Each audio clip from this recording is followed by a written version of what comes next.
काही महिन्यांपूर्वी मुंबईतील सिद्धिविनायक मंदिरात ड्रेस कोड लागू करण्यात आला होता। त्या संदर्भातलं अधिकृत पत्रक सिद्धिविनायक मंदिर न्यासाकडून जारी करण्यात आलं होतं। गणेशोत्सवाआधी आणखी एका गणपती मंदिराच्या ड्रेस कोडची बातमी समोर आली आहे। रत्नागिरी जिल्ह्यातील गणपतीपुळे मंदिरात ड्रेस कोड लागू करण्यात आलाय। भाविकांसाठी वेशभूषेचे कोणते नियम ठरवण्यात आले आहेत ते पाहूयात।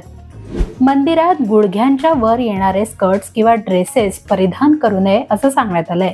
याशिवाय असभ्य भाषा, आक्षेपार्ह चित्र असलेले कपडे घालून मंदिरात येऊ नये असं आवाहन करण्यात आलंय। फक्त 10 वर्षांखालच्या मुलांना या नियमातून सूट देण्यात आली आहे। गणपतीपुळ्याच्या गणपती मंदिराबाहेर प्रशासनाकडून नियमावलीचा हा बोर्ड लावण्यात आलाय।